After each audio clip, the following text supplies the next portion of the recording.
정부 스스로도 총탄을 맞을 수 있다는 위기의식 속에서 이재명 대통령의 대일 외교 활동을 높이 평가하며 말을 시작하겠습니다. 민주당은 지금까지 중요한 순간마다 한일 외교를 국내 정치에 과도하게 활용해왔습니다. 물론 영토와 역사 문제에 대해서는 단호해야 합니다. 그러나 죽창가로 대표되는 선동적인 발언들이 정치적으로 이용되어 온 것도 사실입니다.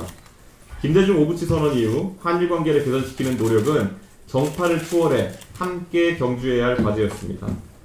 최근 조사에 따르면 젊은 세대 사이에서 한일 양국 간 호감도가 그 어느 때보다 높습니다.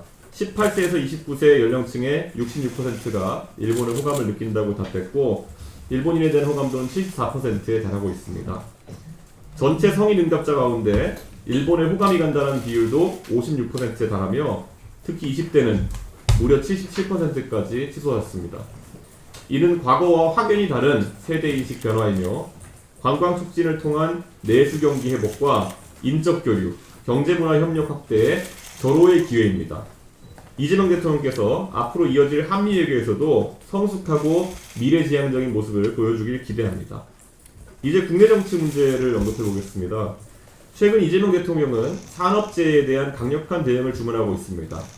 산재를 줄이자는데 반대할 국민은 없습니다.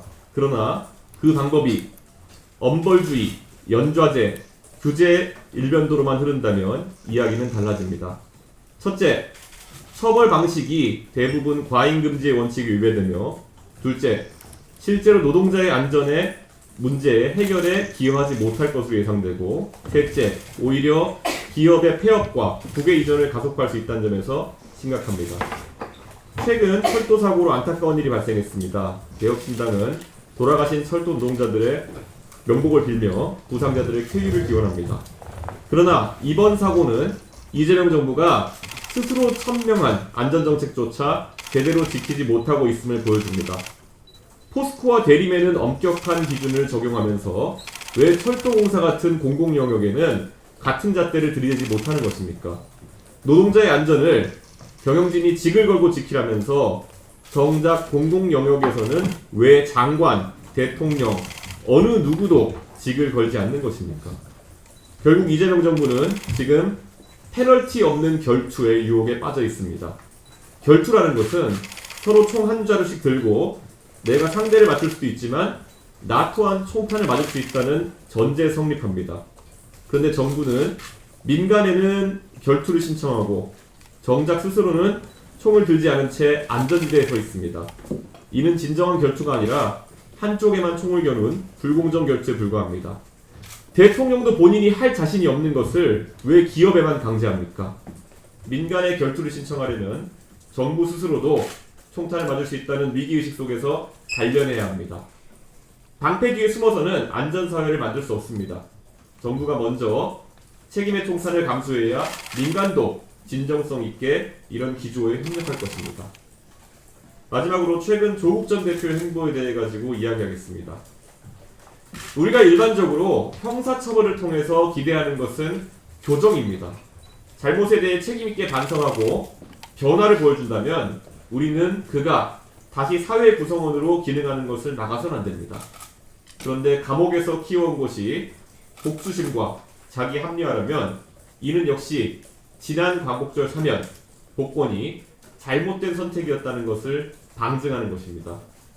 조국 전 대표는 여전히 위선의 상징입니다. 2030 남성의 민주당 지지 이탈은 민주당의 편향된 젠더 정책이기도 했지만 정책 때문이기도 했지만 더 근본적으로는 조국 사태로 드러난 진보 진영의 위선 때문이었습니다. 본인이 직접 저지른 표창장 위조와 인턴 경력 위조로 대한민국 청년들을 배신했음에도 불구하고 조국 전 대표는 반성과 사과는커녕 오히려 청년들을 극우로 몰아세우며 자신의 실패를 덮으려고 하고 있습니다. 조국 전 대표는 예기치 않게 얻은 자유를 만끽하며 사회 갈등을 조장하는 발언으로 정치적 입지를 다시 세우려 하고 있습니다. 오랜만에 감옥에서 나와 사위가 냈다는 고급 한우집에서 된장찌개 사진을 올리고 생색을 내는 것까지는 국민이 양해할지도 모릅니다. 그러나 그 이상의 위선적인 행보는 더 이상 용납되지 않을 것입니다. 재판 과정에서 무려 300차례 가까이 형사소송법 148조에 따른 묵비권을 행사했다고 하던 조국 전 법무부 장관, 왜 재판정에서는 침묵하고 국민 앞에서는 빅마우스인 것입니까? 수백 번의 침묵으로 국민을 기만한 사람이 이제 와서 젊은 세대를 향해 훈계를 늘어놓는 상황을 더 이상 봐주기 어렵습니다. 자중하십시오.